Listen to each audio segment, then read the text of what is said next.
Does anybody else feel when we try to have important discussions with one another that more and more often, with more and more people, we aren't seeing or talking about the same reality? I've always been a debater, and I got my forensics letter in high school and joined the speech and debate team at my junior college. In debate, at least in the debate that I did, you often don't know the subject, the topic, or what side you're going to take on the topic until you enter the room. And you have to be able to see and argue the topic from multiple sides. You have to present and have supporting data for those sides at the ready. And for it to be a debate and not just two people pontificating past each other, you have to engage the topic trusting that you are approaching it from the same basic reality. If we cannot agree on a shared knowledge base, or at the very least, try to understand the knowledge base from which the other person is operating, then we won't be able to find common ground because we're not even in the same universe. Why do we think what we think, and why is it often different from what other people think? Well, the theory of knowledge, epistemology, accounts for all the different ways that we gather information as human beings. And some knowledge is acquired from personal experience, some knowledge is learned through observation, some knowledge is obtained through tradition, and some knowledge is garnered through our relationships with each other and the world around us. With the knowledge we gain, our brains create a story about the world, a story about other people, a story about ourselves. And once we have that story, our brains will work hard to protect it, even if the evidence we use to create it has flaws and blind spots. Actually, especially if the evidence we use to create it has flaws and blind spots. And to remedy this, it takes a lot of self reflection, thinking about our thinking, and being open to the fact that we may have created our story from a faulty knowledge base. Because of this, as individual human beings, our perception of reality is as varied as each one of us. But we also have to remember that we live in a society where our perceived reality affects how we function, and each person's perception can affect the whole. As a therapist, I usually become involved when the story individuals tell themselves cause them distress. Because people in distress are often distorting the story they've created in ways that are disrupting their ability to function and especially affecting their interactions with others. In therapy, we call those faulty stories our brains create cognitive distortions or thinking errors. It often takes a lot of work, particularly on the part of the individual as they challenge their own thinking in cognitive behavioral therapy. And as a therapist, I can't just tell the person they are wrong. It won't work. Their brain will fight back and try to protect their story even harder.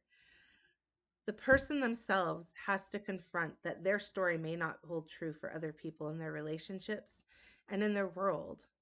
They have to bridge the gap between their perception and what other people experience. It's been difficult to watch over the last few decades as the divisions among us as US citizens have gotten wider, and our societal systems, especially governmental systems, have gotten more and more dysfunctional, causing more and more distress for our country. My personal observation is that in essence, we have a wider division in our perceived realities. I am constantly reminding people and myself that our brains like to lie so they can perpetuate the story we've already decided is the true one. So, if it is the case that our brains lie and we each have these stories that our brains want to protect, then how can we possibly believe anything? How do we find a shared reality? One of the methods for challenging cognitive distortions is something called reality testing, where we look to more objective sources or confirm the validity of our story. And we have to be careful not to simply interpret the data in a way that confirms our story. We have to be open to data that challenges our stories too. As societies over the years, we've developed methods for establishing shared knowledge and confirming empirical observations so that we can function in a shared reality.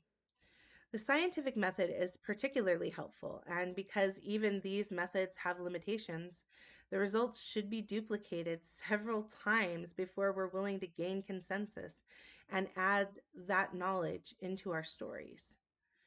Lately, one criticism I've heard about science and other forms of academic inquiry is that the knowledge we gain from these processes often change. But that is by design, right? We keep learning new things, and that does and should continue to adjust our shared reality. This is why it's important to remain open to changes in our knowledge, and in turn, we are able to change the story we've created for ourselves. Aristotle, in a debate with Aristarchus of Samos, believed that he had proved the geocentric model of the cosmos, that Earth was the center of the universe, contesting Aristarchus' heliocentric model where the Earth revolved around the sun. Most people found, at the time particularly, found Aristotle's argument more compelling because it fit with what they understood, and they didn't have the ability to understand or measure things like why we couldn't feel the Earth moving beneath us or why the stars didn't appear to change position in stellar parallax.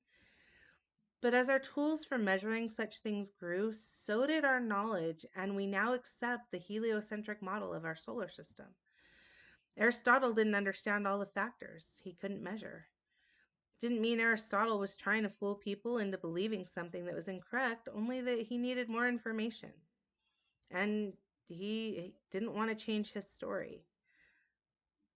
But it's also true that knowledge can be used to try and oppress others, such as with eugenics and social Darwinism and other pseudoscience. This is why everyone educated in a scientific or social science discipline is required to learn the research method for that discipline. And the data gained through research, observation, experimentation, and record keeping has to be reviewed by others with a deep foundation and a lot of experience in their respective fields.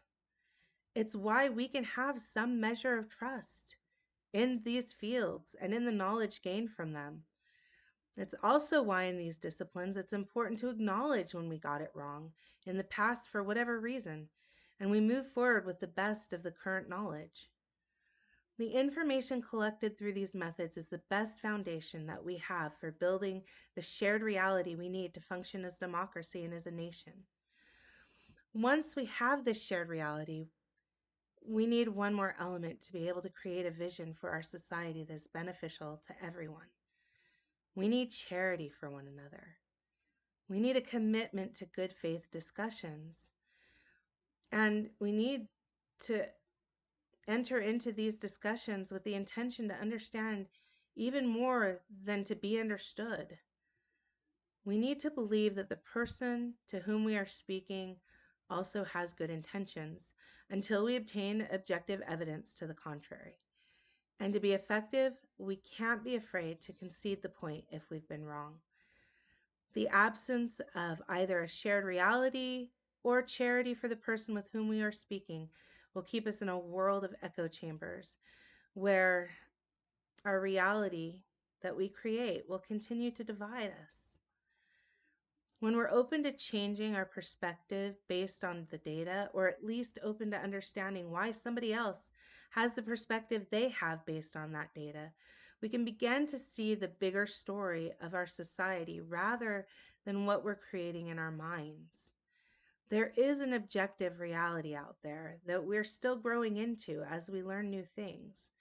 The stories we tell ourselves are still important in creating who we want to be and the world we want to live in. But we have to remember that our story and our interests are not the only ones out there. And it's especially important to understand the stories of those people from whom power has been withheld, because we cannot build that shared reality without understanding their stories too.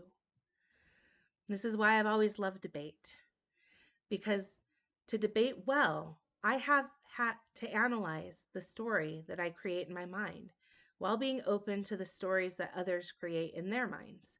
And then to look at objective data to find common ground and objective reality while building understanding, which I believe and which I hope will build a better world.